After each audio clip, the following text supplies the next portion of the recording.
Boa tarde, turma! Como é que vocês estão? Tudo bem? Marcos Gurgel, diretor de inovação aqui do iFood. Estou hoje com a minha amiga de longa data, Marcelinha. Como é que você tá? Tudo bem? Tudo ótimo, muito obrigada pelo convite. Cara, convite, um prazer, cara. E antes até da gente começar, eu ia apresentar a Marcela. Acho muito melhor do que eu te apresentar, Marcelinha. Se apresenta, cara, e fala um pouco assim, qual que é o teu papel hoje aqui dentro do Cubo? Bom, hoje eu estou aqui no Cubo como Head de Corporações e Investidores. Isso significa que eu lidero todo o nosso relacionamento com novos investidores e corporações. Então, para quem não conhece, hoje o Cubo é o maior hub de inovação da América Latina. A gente conta com mais de 100 grandes empresas, 500 startups e 20 investidores. Caraca, que legal. A gente hoje vai falar muito sobre o setor de fintech, particularmente falando sobre métodos de pagamento, futuro do método de pagamento, que as inovações estão acontecendo. A gente sabe que tem muita startup, fintech startups aqui dentro do Cubo. Eu acho que eu queria começar contigo uma pergunta voltada para a proposta de valor. Na tua experiência, assim, o que são os elementos chaves para uma startup ter uma boa proposta de valor dentro desse setor de métodos de pagamento? Perfeito. Então, quando a gente olha meios de pagamento, a gente sabe que quando teve a quebra do duopólio em 2010, esse foi um setor que ele não teve diferença e nem barreira de entrada em relação aos incumbentes. Então, sempre foi um mercado muito aberto. Isso significa que o preço sempre foi um diferencial competitivo muito importante. Perfeito. Então, não adianta entrar mais caro, né, Gurgel? Senão ninguém vai contratar seu produto. Então, a gente sabe que isso é muito importante desde o dia zero. Então, você ter um preço regulado. E mais do que isso, quando a gente olha para a América Latina, ainda tem muita gente que não tem acesso a serviços bancários. Certo. Ainda no Brasil, a gente sabe que esse número está menor, a gente está chegando a 20%. Mas países como o México têm mais de 70% da população adulta desbancarizada. Então, isso significa que precisa ter inclusão financeira, né? Perfeito. Se você fizer um produto para classe A, vai ser mais do mesmo. Então, você olhar principalmente SMBs, né, empresas pequenas e médias, faz toda a diferença nessa sua proposta de valor ali desde o começo.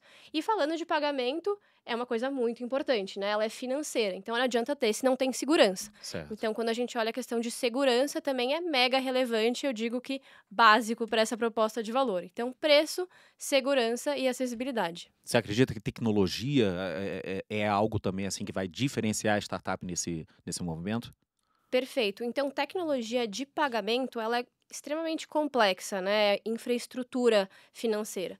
Nesse Certo. sentido, a gente viu grandes empresas começarem. A própria Stone, no começo, ela não tinha tecnologia proprietária, ela terceirizava. Não. Claro que, num primeiro momento, isso é muito relevante, mas você pode desenvolver ao longo do tempo, né? E Certo. ter uma software house no início, ou conseguir terceirizar isso com algum provedor de confiança as a service, para você conseguir escalar e depois você desenvolver a tecnologia dentro de casa. Entendi. Você tá falando desse desenvolvimento de tecnologia e depois a ida ao mercado. Queria ver se a gente podia explorar um pouco de go-to-market contigo, né? Você tem ou consegue citar algum exemplo, né, de uma startup que teve uma estratégia bem sucedida de go-to-market dentro desse setor de pagamentos? Eu acho que a gente consegue trazer 2 exemplos bem diferentes Show de aqui. bola. Então, eu já mencionei a Stone, né? Todo mundo sabe que a Stone tem uma força de vendas extremamente agressiva. Então, quando eles começaram, já faz mais de 10 anos, eles tinham uns polos de venda no interior do Brasil. Perfeito. E uma força comercial que eles ganharam realmente de porta a porta, né? Então, a gente viu que foi a questão realmente de condição comercial, de você estar ali comprando o cliente, dando uma condição diferente para ele ali na primeira compra e depois você tira isso. Mas quando a gente olha, por exemplo, o Stark Bank, que é outra de infraestrutura, né? O que eu Uhum. relacionei um pouco da complexidade de tecnologia, o deles foi completamente diferente. Então, eles iniciaram com a tecnologia, Tá. e aí foram se relacionando com pares da indústria de tecnologia e adquiriram clientes por este motivo, porque eles tinham uma tecnologia muito mais fluida, e depois foram para frente comercial. Então, acho que existem diversas formas de você fazer esse go-to-market para você se diferenciar. Não tem, digamos assim, uma fórmula pronta, uma fórmula Winner takes all, né? Eu acho de que que pagamentos vou não é winner copiar e takes vou all. seguir o mesmo playbook É. que... Entendi. Interessante. A gente fala muito dentro do iFood do que a gente chama lá dos modelos jet ski de inovação. No final das contas, a gente testa um monte de coisa e tenta validar muitas dessas teses. Acho que a pergunta aqui é: como que as startups que você vê dentro desse métier de fintech barra métodos de pagamento, elas conseguem validar, né, as soluções que elas estão testando no mercado? Olha, eu acho que esse processo que você comentou de jet ski, né, ele consiste muito num processo de associação com uma grande empresa no final do dia. Legal. De você trocar, de você conseguir testar dentro de casa, vamos dizer, num cliente de sua confiança. A gente sabe que o mercado B2B, ele exige muito foco, né? Porque numa Perfeito. startup que tem uma operação pequena, para ela conseguir participar de um cliente grande, ela vai ter que dedicar headcount, pessoas, fundadores. E nesse sentido, eu acho que um exemplo muito bacana é a Lick, é uma empresa de tokenização, uma fintech, que fez uma parceria com o Itaú, foi anunciado agora nesse início de ano, que eles fecharam a operação deles como gestora, né, de Uhum. tokenização, só para focar na parceria B2B. Olha só, Então, caramba. acho que é uma questão realmente de validação e foco. Então, se a startup ela quer tirar do papel o produto dela, né, e validar com uma grande empresa, ela vai ter que direcionar recursos para isso. E o mercado de Certo. pagamento, por ele ser muito dependente de volume de transação, no B2C, às vezes isso não é possível. Tá. Então, eu acho que tem que olhar muito relacionado ao cliente da startup também, né? Tá. Eu vou pegar, se você me permitir, eu conheço o caso do Dani, eu acho que o Cocchieri é um empreendedor fenomenal. E vocês aqui como Cubo, como Itaú, o que que vocês viram, né? O que que você acha que uma grande corp vê dentro de uma startup e meio que diferencia ela das demais e fala: "Cara, é com esse cara que eu quero me associar"? Olha, sem dúvida é o fundador. Legal. Eu acho que quando a gente olha para uma solução que tem um time forte, com uma cultura muito particular, isso você não muda, né? Você muda a solução, você pivota, você faz novos testes, mas em Certo. relação à essência do fundador e à missão da empresa, isso é uma coisa muito forte. Então, acho que quando a gente entende, até do ponto de vista de empresas que a gente quer se associar aqui no Cubo para a nossa comunidade, um dos critérios ele é 100% qualitativo. Então, quanto aquela startup é aderente a uma visão de participar de uma comunidade, de ter um give back. Então, acho que essa visão ela é muito importante a longo prazo, né? Porque a Uhum. gente sempre, quando está investindo, fazendo uma visão de M&A ou qualquer coisa nesse sentido, é um casamento, né, Gurgel? Exato, exato. Eu adoro aquela brincadeira, né, do flerte, namoro, paquera, não inverter as ordens. Perfeito, tá ótimo. Cara, você estava falando um pouco, né, de pivots ali dentro. Eu ia te fazer, na verdade, 2 perguntas no que diz respeito à parte de errar, né. Se a gente pensar hoje no Fabrício, no Diego, né, o pessoal do C-level dentro do iFood, eles propagandeiam de certa forma: "Cara, vamos testar, vamos errar, vamos aprender, vamos pivotar, mas vamos pra cima, não vamos desistir". A pergunta para você nessa visão de erro é assim, o que que você já pegou aqui dentro do Cubo com as startups que são residentes, né, de, puta, o principal erro que essas startups cometem, e o segundo ponto, que erro é cometido não só pela startup, mas que erro é cometido entre a associação entre uma startup e uma grande corp, como no caso, por exemplo, o iFood? Olha, eu acho que sempre a visão que a gente percebe das startups é uma questão de vender X e entregar Y, né? Então, muitas vezes, essa questão de não entregar o que foi combinado é algo muito comum quando a Certo. gente vê as frustrações, né? Os cases de não sucesso. Mas nessa linha, o que eu acho que é uma grande dica que pode ser trabalhada aí com as startups é muda o preço. Né? E combina o jogo. Então, olha, eu vou te dar uma condição comercial, mas não é por acaso, é porque aqui eu tô no início, validando esse processo, e quando Perfeito. tem essa relação, as coisas fluem muito melhor. Então, acho que um exemplo bacana de citar é a Pismo, né? A Pismo foi vendida, né, para a Visa agora, adquirida na condição de unicórnio, uma startup extremamente valiosa. No início, a Pismo estava aqui no Cubo, tem até uma história do Rodrigo Bayer com eles no elevador Legal. aqui que eles cruzaram, e é aqui que eles se tornaram clientes do Itaú. E aí, nesse momento, eles tiveram uma relação comercial muito transparente, né? Então, a Perfeito. Daniela, eu já vi ela contando em eventos que, quando eles fecharam, ela não sabia como entregar. Então, contratou time, fez todo um processo de estruturação muito relevante para conseguir ter esse novo perfil de cliente, sabendo que a startup está no início. Tá. Sou startup, sou pequenininho, tenho pouco cliente, tô ali batendo a cabeça e tudo mais, e de repente eu tô querendo me aproximar de uma empresa como o Cubo, tô querendo me aproximar de um gigante que nem o Itaú, tô querendo fechar uma parceria, seja comercial, mas quero fechar algum tipo de projeto com uma empresa como o iFood.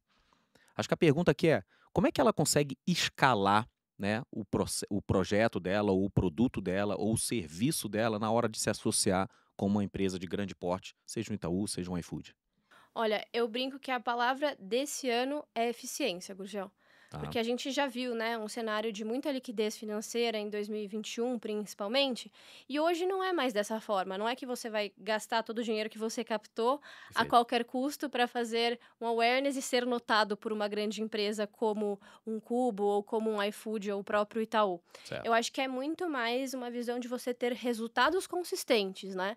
Então, eu não Uhum. estou falando de EBITDA positivo no ano zero, mas eu estou falando de um CAC, um custo de aquisição ao cliente baixo, eu estou falando de um modelo de negócio eficiente. Certo. E mais do que isso, eu acho que hoje, aqui, né, que a gente percebe, onde a gente recebe 5 eventos por dia, é um universo muito relacional. Então, Perfeito. você tem que buscar conexões, né, Uhum. oportunidades de negócio, para você conseguir trocar e chegar nestes grandes players, mostrando resultados consistentes. Porque a gente sabe que a visão de disponibilidade, tanto de parcerias quanto de capital, ela existe. Ela Perfeito. só não é mais tão fácil, porque a gente não está mais disposto a queimar dinheiro, a comprar cliente a qualquer custo, porque isso é uma coisa que você não reverte no longo prazo e também não é sustentável, né? Perfeito. A gente vê alguns casos exatamente de empresas que foram para uma estratégia de tão puxada de customer acquisition que depois não conseguiram voltar atrás. Mas eu queria pegar esse gancho que você falou, né, do que ela consegue, de como que ela consegue se associar. E, poxa, pela tua experiência, você está aqui dentro do Cubo, um monte de startups aqui dentro, um monte de fintechs, várias delas voltadas para métodos de pagamento. O que você, se você se colocar no lugar desses founders, dessas startups, e de repente você olha para o lado de cá e vê assim um iFood querendo se aproximar delas, como é que você acha que essas startups reagem? O que elas veem de valor num relacionamento com o iFood? Como que o iFood eventualmente pode ajudar essas startups?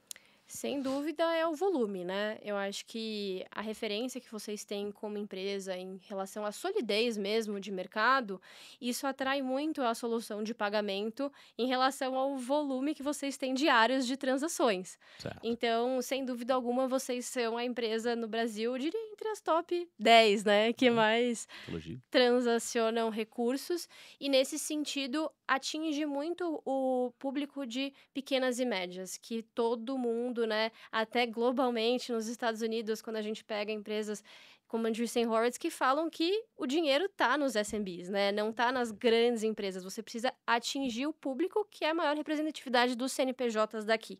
Legal. E tem uma outra questão que eu acho muito importante, que é o Know Your Client, né? Então, o KYC, ele é muito relevante quando você é uma empresa de pagamento. Não Certo. adianta você transacionar para uma empresa que você não conhece, que você não tem credibilidade, porque no final do dia você não vai conseguir cumprir sua missão número um, que é Perfeito. finalizar a transação de pagamento.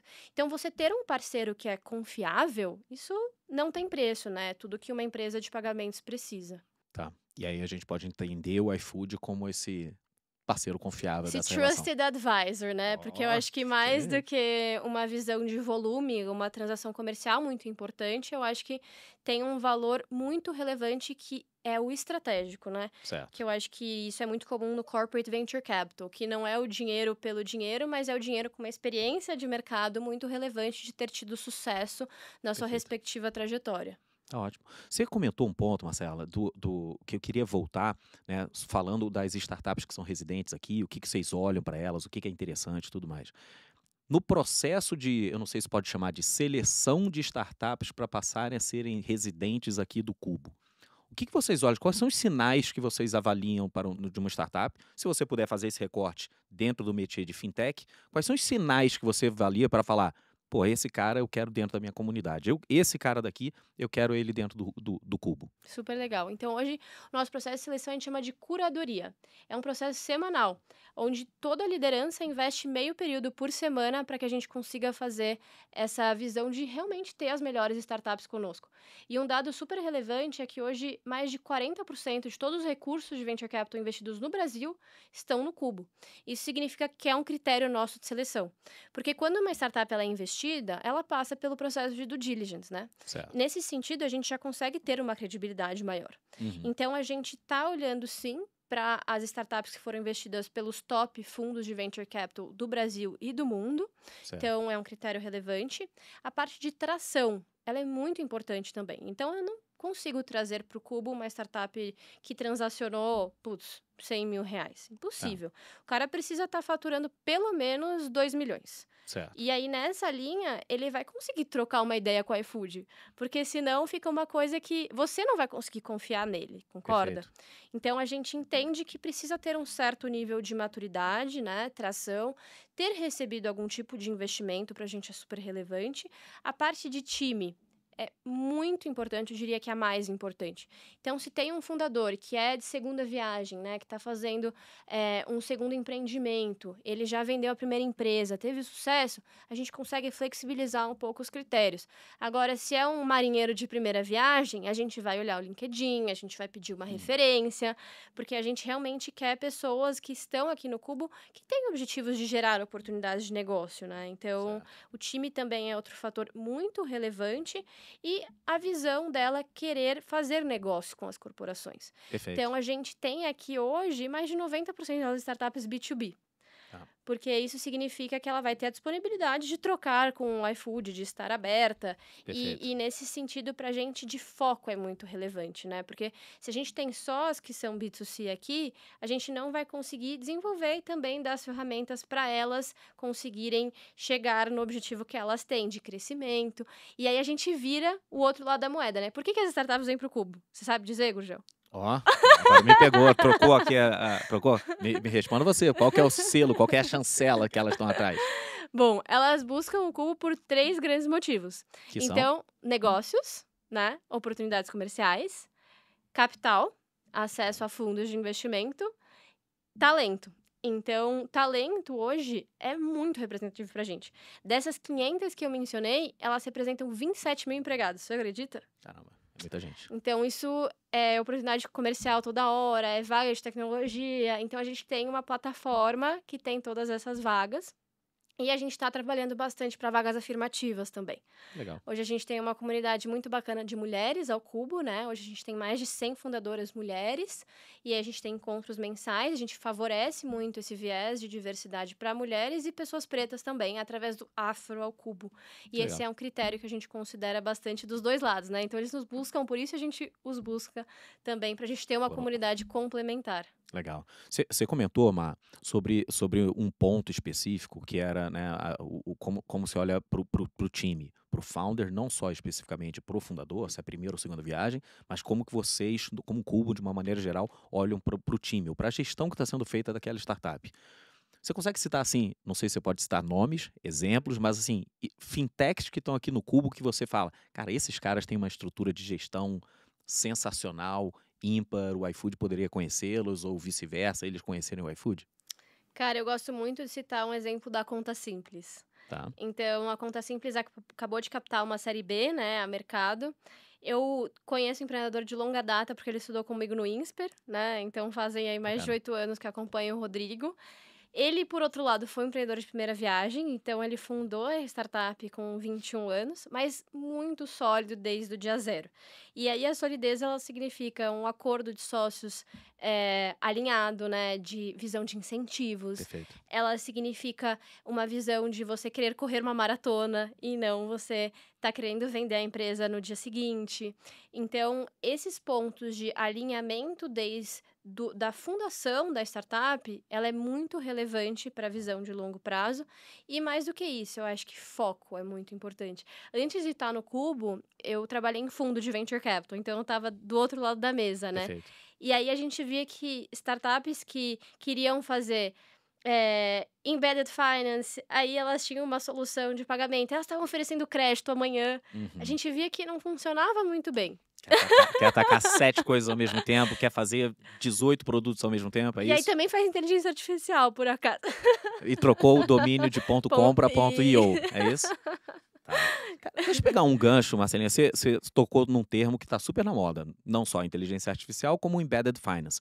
Cara, leigo total no assunto. O que é embedded finance? Embedded finance nada mais é do que você ter um serviço financeiro em um negócio que não tem essa essência. Então, o iFood já é um exemplo ótimo, né? Ó, tudo bem, ótimo. Me consiga outros exemplos, por favor. Um exemplo legal é a Apple lançando a parte de cartão de crédito, isso é super Perfeito. legal. Então, o próprio Uber nos Estados Unidos já está Uhum. com ferramentas de acesso Que a legal. crédito. Eu acho que isso tem muito a se desenvolver, porque você acaba cortando o seu custo de aquisição de cliente. O seu Certo. cliente, se você tem um software de gestão, por exemplo, tem uma empresa que está aqui conosco no Cubo, chamada Aegro, é um software de agro, Tá. que eles fazem toda a parte de contas a pagar e a receber. É a sticky feature deles. Eles já sabem todo o histórico financeiro do cara. Faz 5 anos que ele sabe o que está entrando e o que está saindo. Perfeito. Para ele ter um score de crédito desse cara mais acurado que o banco, é super fácil. Então, ele começar a oferecer um produto de crédito, o Uhum. índice dele, né, de pessoas não pagando vai ser muito baixo. Perfeito. Então, o Embedded Finance nada mais é do que você alavancar a sua estratégia, a sua base de clientes que você já tem, com uma estratégia financeira. Legal. Você falou do exemplo da Egro, ela é aqui, é Residente Isso, ela Cubo. é Residente Tem Cubo. outras empresas dentro do Cubo que estão trabalhando com Embedded Finance? Putz, a gente vê muitas empresas que foram por esse lado do crédito, você acredita? Eu acho que o Ah, crédito, principalmente 2 anos atrás, muitas pessoas começaram a oferecer e hoje a gente já vê que tem muitas empresas voltando atrás. Porque entendo, não é fácil dar crédito no longo com prazo, certeza. né? Uma coisa é você dar, outra coisa é você receber.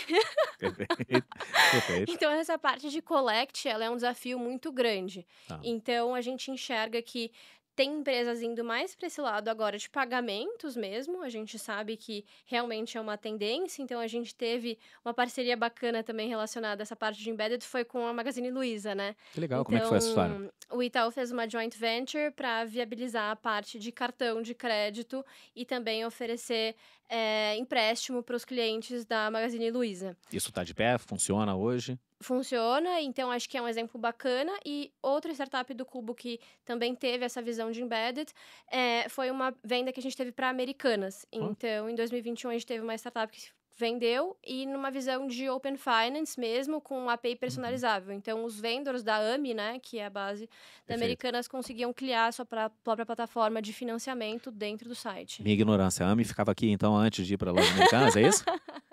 É? Não, a AMI Não? não ficava. Só eles compraram a nossa startup, que chamava Beach Capital. Ah, perfeito. A BitCap, depois que foi vendida, ela saiu do Cubo.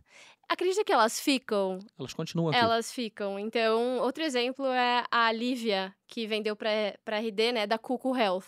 Tá. Eles tinham uma plataforma de medicamentos com recorrência, e a Lívia ainda vem aqui, faz vários eventos conosco. Então, a gente tem essa visão de alumni, né? A gente gosta Legal. muito de reter os fundadores que fazem eventos de liquidez, porque é um ciclo, né, Gurgel? Tá. Ele vendeu hoje, amanhã ele tá fazendo outra, e ele tá sempre perto de pessoas que estão fazendo negócios. Agora, Má, vê se eu tô assim, com uma percepção acurada em relação ao que você estava falando, né?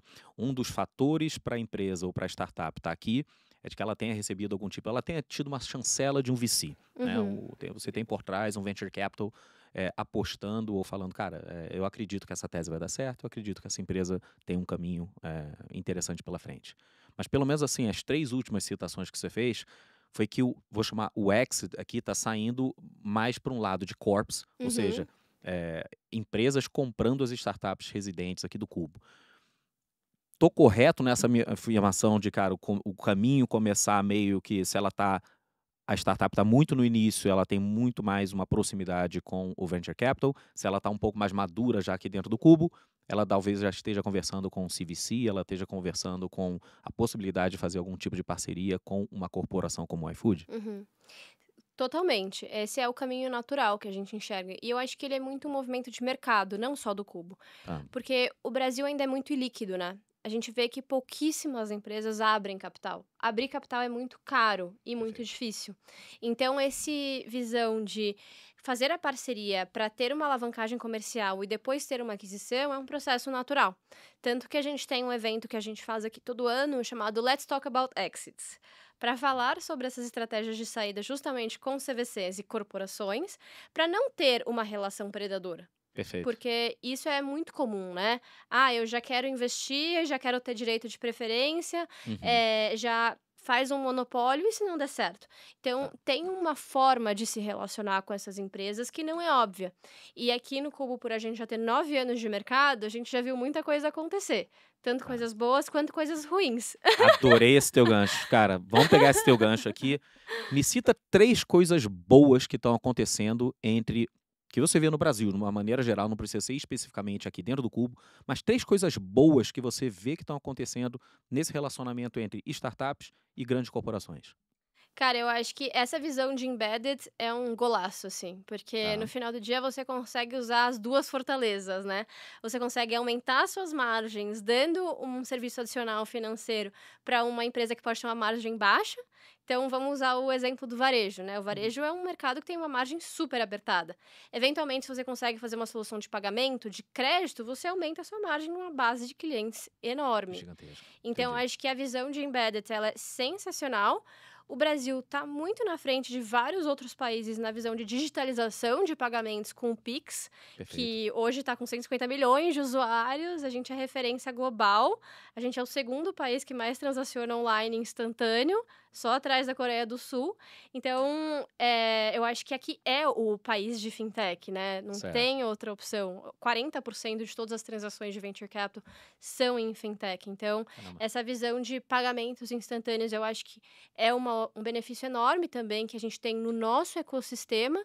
E a questão de colaboração também, eu acho que ela é muito legal quando fomentada por um hub, quando numa visão saudável você consegue ter esse ganho comercial na essência, né? Então, Perfeito. você tem a parceria comercial para aumentar a sua base de clientes, você tem o embedded para aumentar a sua margem e você tem o Pix, que é a transação super barata. Então, acho que a Legal. gente consegue fazer muitos Juntar negócios. isso. Show. E tentar pegar, óbvio, nem tudo são flores, cara, pegar o outro lado da moeda. O que Aham. você tem visto no mercado, de uma maneira geral, assim, 3 fatores que atrapalham ou que estão dando errado no relacionamento entre startups e vou chamar de grandes corporações? Sem dúvida, preço. Então, a corporação, pela força que ela tem, ela acaba espremendo o cliente, né? Tá. Então, sem citar nomes, mas semana passada eu estava conversando com um fundador que ele me falou que uma grande empresa que teria potencial para fazer uma parceria incrível ofereceu um preço um terço do que ela pratica mercado. Entendi. Então, numa primeira relação que você já oferece um valor tão lá embaixo, você não está valorizando o trabalho do outro e acho que já é um Tá. indicativo que o casamento não vai Não funcionar. começou bem. Tá bom. Perfeito. Esse é o primeiro. Preço, tá? Então eu acho que preço é algo muito importante. Exclusividade, eu acho extremamente delicado também, Tá. porque você cria uma relação de dependência, né? Que no final do dia, se não der certo a parceria, né? E ela não for de longo prazo, também ela é prejudicial para ambos os lados, porque você acabou dependendo de um fator, de um modelo de negócio para cada uma das empresas. E acho que também tem a questão de competição, né? Eu acho que você olhar para monopólios, você olhar para setores que são muito regulados, tem um lado negativo. Então, Tá. acho que o pagamento no Brasil, ele foi muito feliz desde o dia zero de não ter essa visão de protecionismo de mercado. Então, o Banco Central aqui, ele ajuda muito. Certo. Quando a gente olha outros segmentos, por exemplo, saúde. Saúde é extremamente regulado, né? É muito Certo. difícil de fazer negócio. Então, eu acho que essa visão de regulação, ela atrapalha muito. Entendi. Quando a gente olha para esse ano olhando a longo prazo, a visão é que a gente tenha o Pix offline e o Pix internacional. Olha o shift que isso vai dar. Hoje a gente não consegue ter essa transação internacional por vários motivos que atrapalham o mercado, que é muito relacionado a essa parte de regulação financeira. Bacana. Mas você usou um termo ali que ficou na minha cabeça. Você falou sobre customização, falou sobre, né, um produto específico para aquele relacionamento com a grande corp e tudo mais. E me veio uma analogia que eu normalmente uso em eventos, que é o negócio da dor no joelho e Neosaldina, né? Não sei se você já ouviu isso, mas assim, o que eu acredito que acontece bastante no mercado, né? Eu tô com uma determinada dor, né? E eu preciso de um remédio para aquela dor. E no caso aqui, apenas no nosso pequeno exemplo aqui, eu tô com dor de joelho, né? E a startup vem me dar uma Neosaldina, apenas a título de exemplo, que a Neosaldina é um remédio mais orientado para dor de cabeça. Resumo do que eu quero dizer é, o que você acha que acontece quando a startup está com uma solução, entre aspas, pronta, mas ela não atende diretamente à dor da grande corp, e aí fica aquele, sabe aquele brinquedo de criança que não encaixa, porque ele tem uma solução que não é exatamente o que você quer, ele não consegue customizar para a dor que você tem e você continua tendo a dor. Como que a gente resolve esse problema? Não resolve. Não resolve? Tá bom. A minha visão é que, a não ser que você queira fazer um movimento como a Ali fez, de mudar a sua estratégia, né, para Certo, atender um único cliente, porque isso faz mais sentido com o seu roadmap de longo prazo, eu acho que é uma coisa que não encaixa. E aí parte perfeito. do princípio de não ser natural, de não ter condições comerciais favoráveis. Porque o que vai acontecer? O fundador vai se desdobrar, vai investir em time para mudar o produto dele, vai Uhum, mudar todo o acordo que ele já tem com os investidores e com os acionistas perfeito. para um benefício comercial. Certo. Então, na minha percepção e humilde opinião, eu acho que não faz sentido. Tá, Eu acho que é legal. uma visão muito mais de estratégia, né? Então, se no final do dia você está fazendo uma adequação temporária, putz, aí pode fazer sentido. Tá. Porque pode ser que daqui a alguns anos, destravando esse primeiro passo, a gente Uhum, consiga usar o produto porque o cliente não está maduro. Um perfeito. exemplo bom.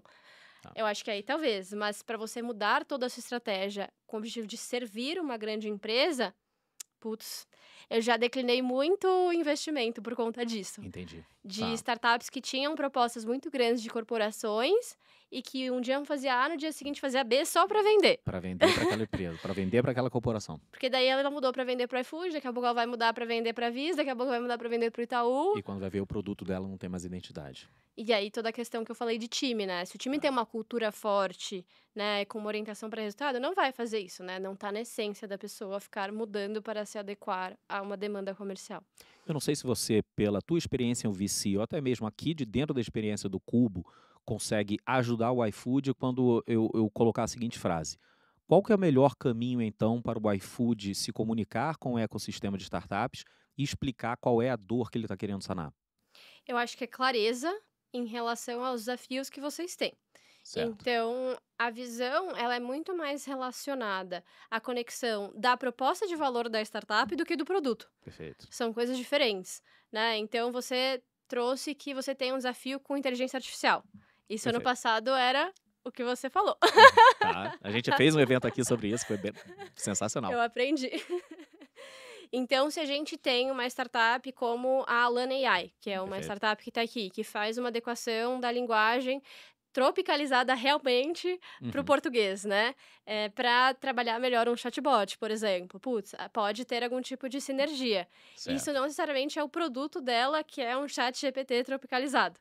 Tá. Então, acho que essa visão de comunicação e clareza em relação aos desafios para o que os fundadores têm como proposta de valor é diferente do produto do go-to-market. Entendi.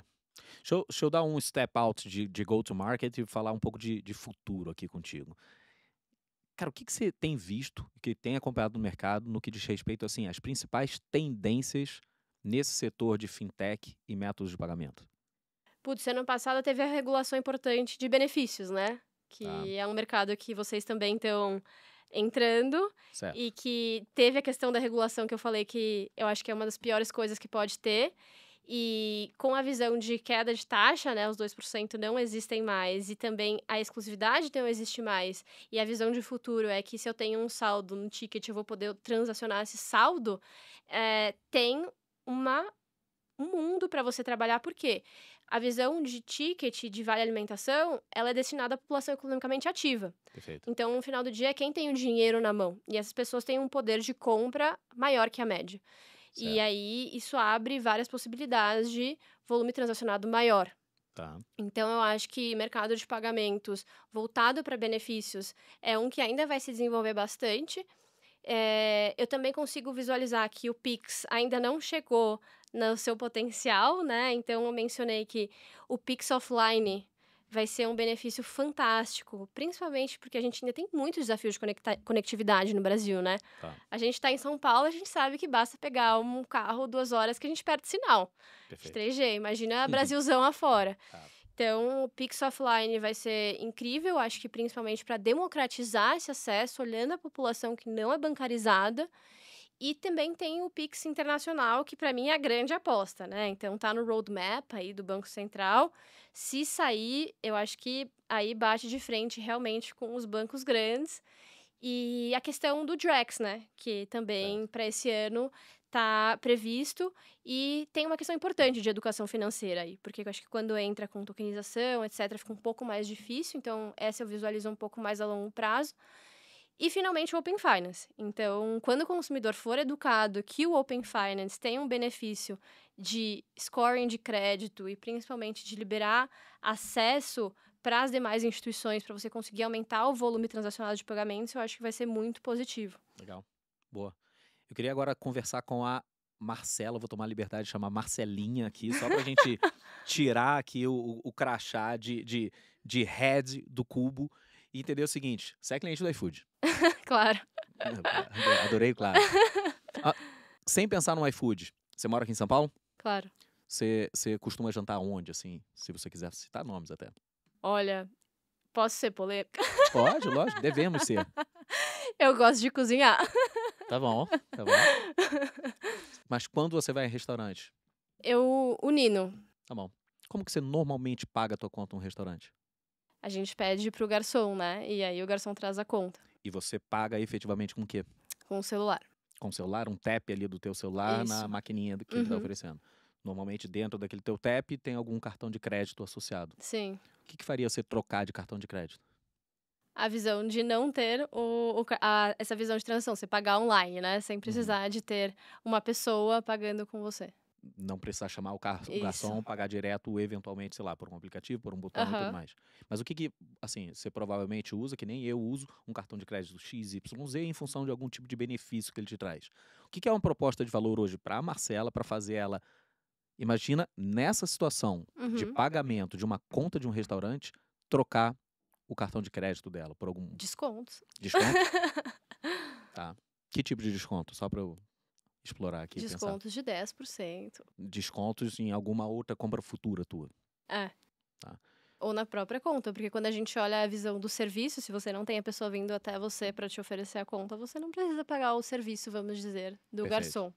Tá. Então, essa visão de você poder pagar mais barato e transacionar online contactless, né? E Uhum. também tem a questão de tempo. Eu sempre tô muito apressada. Tá. Ou seja, quanto mais rápido, melhor. Isso. Eu não sei se o restaurante que você comentou tem algum tipo de programa, mas até pra gente não ficar falando especificamente sobre um, você é impactada hoje normalmente por algum tipo de promoção ou programa de loyalty de restaurante? Físico ou online? Físico e ou online? Eu sei que no iFood tem. Tá. Mas você lembra de algum de cabeça que você tenha falado, eu vou jantar no restaurante A por causa dessa promoção ou desse desconto que eu vou receber, sei O lá? único loyalty que me pegou até hoje foi o loyalty mais raiz de todos, Tá. que foi aquele 2 por 1. Do iFood. Não, deu um livrinho de casais. Entendi. Que era um livrinho que você comprava, que vinha com vários restaurantes. E aí você E aí ia você jantar. janta com 2 refeições pelo preço de uma. Entendi. Mas você não acredita que isso daqui, pelo menos eu não sei como é que funciona hoje em dia, mas é aquele famoso o dobro pela metade do preço, sabe? Parece que você tá pagando Sim. mais barato, mas no final das contas, não sei, o que você acha? Eu acho que não tem recorrência, né, nesse modelo. É um modelo que ele tá te comprando pelo CAC, né? Ele tá dando 50% de desconto na sua primeira compra, mas você vai de novo naquele restaurante? Eu não fui. Você só vai quando tem o desconto. Você só vai quando tem o desconto. Esse que é o problema. É. Tá. Deixa eu voltar então com a Marcela, head de investimento de startups aqui do Cubo, e perguntar o seguinte: na tua visão e tua experiência de mercado, qual que é a melhor forma de uma grande corporação fazer uma POC com uma startup? Olha, o melhor formato é ter um escopo bem desenvolvido com um prazo definido. Então, vamos pilotar benefícios para restaurantes italianos ao longo do ano de 2024 para a gente fazer 10 milhões transacionados. Certo. Então, tudo que é smart, né, mensurável, também se aplica no final do dia para um relacionamento e para uma parceria de uma corporação com uma startup. Perfeito. Então, tem que ter uma visão de investimento muito clara, uma visão de onde você quer chegar, porque no final do dia é um acordo comercial. Certo. Então, eu não tento tornar essa relação muito complexa, porque o quanto mais simples ela for, vai ser melhor. Até porque o mundo de uma grande empresa já é extremamente burocrático. Maravilha. Você vai ter que passar pelo jurídico, você vai ter que passar por compras, pelo comercial, pela operação, pela tecnologia, por todo mundo. Então, quanto mais você tiver um projeto claro e simples, a chance de você ter um resultado melhor e mais rápido, ela é maior. E eu trago exemplos aqui de startups tentando se relacionar com mais de 2 anos com uma empresa. E aí você vai ver por quê? Porque é um projeto extremamente complexo. Tá. fora da realidade daquela empresa. Mas você acha, e é uma pergunta bem genérica, você acha que a startup, ela ainda hoje, estando dentro do cubo ou até fora do cubo, ela ainda tem a dificuldade de saber, vamos chamar assim, qual a melhor porta de entrada dentro de uma grande corporação? Olha, eu te falo que as startups, hoje, elas têm mais interesse em se relacionar com as áreas comerciais, Tá. sempre olhando para o tomador de decisão, Uhum. do que uma área de inovação, por exemplo. Perfeito. Porque a gente percebe que no final do dia a área de inovação ela é ponte, né? Ela Uhum. não é fim. Certo. Então, isso significa mais tempo. Tá. Então, o E ali, fundador quer se relacionar com quem assina. tá. E a gente vê que isso é cada vez mais frequente. Então, até nos nossos NPS, todas as questões, surge muito isso de você diversificar. Se eu sou uma solução de jurídico, eu quero falar com o head jurídico. Perfeito. Então, aqui no Cuba, a gente tem essa proposta de ter um grupo para CFOs, ter um grupo para Legal. CMOs, de olhar para pessoas de operações, porque assim a gente consegue ver cada uma das startups onde ela navega e conectar ela com o tomador de decisão. Tá. Deixa eu fazer duas perguntas aqui quantitativas. Quantas startups estão fisicamente aqui no Cubo hoje? 250. Do setor, vamos chamar assim, de fintech, são quantas? Hoje a gente está com 25. Tá. E não sei se vocês chamam dessa forma, na rede geral do Cubo, não necessariamente as lotadas fisicamente aqui dentro, quantas startups tem na rede geral do 500. 500 Aham, a startups? gente tem 50%. A gente, né, acabou de virar sócio de vocês, membros do Cubo, estamos super Aham. felizes com isso. Qual que é a dica que você dá para uma empresa como o iFood, que está iniciando esse relacionamento com o Cubo, a gente aproveitar dessa infraestrutura e efetivamente, assim, saber qual o passo a passo para conhecer as startups que estão ou fisicamente aqui dentro ou que fazem parte da rede de uma maneira geral? Ser presente e ter um give back. Tá, Então, não adianta você saber que está no cubo, mas você precisa ter uma pessoa aqui para certo, ela se relacionar e criar relacionamentos. Não perfeito. adianta você estar namorando e você não ir ver a sua namorada, você Ó, não ter dates ou você não aproximar esse relacionamento. Então a certo. gente sempre fala que é uma via de mão dupla, né? Como Uhum, tudo. Então a gente recomenda muito ter uma pessoa fisicamente aqui, pelo menos 2 vezes por semana. A uhum, gente recomenda muito também ter propostas de eventos, como vocês fizeram, para que vocês sejam perfeito. conhecidos e oferecer conhecimento, porque no final do dia essa visão de troca, né, Uhum, e acesso a informações que não estão disponíveis, ela é muito valiosa para o fundador. Se certo, você vier contar a sua experiência como diretor de inovação, pode inspirar outros fundadores e você trocar coisas que você não faria numa conversa de corredor, por exemplo. certo. Então, até mentorias a gente vê algumas grandes empresas fazendo bastante. Então, se tem alguma Legal. área que eles estão com dificuldade, então, putz, eu não sei como implementar inteligência artificial. Você já tem experiência de quantos cases, Gurgel? Você tem muitos cases de inteligência artificial. Tem números, alguns números interessantes sobre inteligência artificial no Case de iFood. inteligência artificial, como implementar. Abre office hours e troca com os fundadores. Então, acho que isso é Perfeito. muito bacana. Tá. E qual que é a melhor forma que você descreveria para uma grande corporação como o iFood apresentar um projeto barra uma dor que ela está tentando resolver nesse momento? A visão, ela é muito online hoje, né? Porque a gente Certo, tem a nossa plataforma que atinge as 250 que não estão aqui. perfeito. Então, eu brinco que a gente tem um Tinder, que é basicamente você Uhum, coloca a sua dor lá e você publica o seu desafio para as startups que estão aqui conhecerem e conseguirem se aplicar. entendi. Então, essa visão de dispersão de canais também é importante. Então, publicar na plataforma e compartilhar nos nossos Slack ou no nosso próprio grupo de WhatsApp. E o próprio time do Cubo, né? Então, no Perfeito. final do dia, o time do Cubo tá aqui para fazer conexões. Hoje, no Cubo, a nossa North Star Metric é gerar oportunidades de negócio Legal. através de conexões de pessoas. Maravilha. Deixa eu fechar aqui. Eu acho que você deve ir esse ano, né, pro South X. É, o que você espera ver em termos assim de novidades no setor de métodos de pagamento no maior evento de inovação do mundo? Olha, é a minha primeira vez no Uhum. SX. O que me falaram é que eu vou ter muito FOMO no SXSW. Tá bom. E o que eu gostaria de ver é uma visão um pouco mais americanizada de toda a empresa ser uma fintech. Tá. Então, acho que essa visão de toda empresa ser uma fintech, ela passa muito pelo que foi o software há 10 anos atrás. Por que Uhum. o software ele foi disruptado e hoje ele é tão banalizado? Porque a AWS entrou no mercado oferecendo a visão as a service, né? Então, eles Certo. ofereceram a nuvem as a service.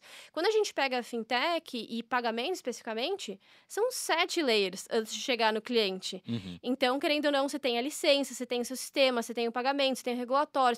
Como que a gente vai olhar esses layers de pagamento nos Estados Unidos, que é um mercado mais evoluído que a gente em alguns termos, e Perfeito. entender quem está fazendo todos esses serviços um a um, para que a gente chegue nessa visão de escala de pagamentos como um serviço, né? E não como uma trava de 7 layers, como ela é vista hoje. Entendi. Marcelinha, queria te agradecer mais uma vez aqui pela aula, por tudo que você está ajudando, gente. Esse aqui é nosso primeiro bate-papo de uma série de conversas que a gente vai ter sobre fintechs e métodos de pagamento. Eu queria te convidar a meio que fazer assim, palavras finais, considerações finais e, e, e como que você, como a head do Cubo, consegue comunicar para as startups que estão ouvindo a gente de que o iFood está entrando nessa jornada, como você falou, de entender melhor método de pagamento e querendo, vou usar o termo que você usou, namorar com algumas empresas ou conhecer quais são as startups que estão trabalhando dentro desse setor de fintech. Bom, primeiro agradecer o convite, eu estou super feliz de estar aqui. E a dica para as startups é: acessem o Gurgel. Procurar o time do iFood, eu acho que é a melhor solução, não tem nada melhor do que estar em contato com o seu cliente e não necessariamente já para assinar um contrato, né? Fazer perguntas, entender as dores também é algo que eu recomendo demais. E quando Perfeito. a gente fala de pagamentos, não tem nada mais simples do que a transação. Então, acho que você fazer uma demo do seu produto também é algo que poderia ser muito interessante. Legal. E também oferecer conhecimento, né? Acho que vocês também ainda têm muito o que aprender. A gente está aqui para isso. Tá bom? Marcelinha, Ótimo. obrigado mais uma vez. Eu que agradeço. Gente, até a próxima. Valeu, obrigado.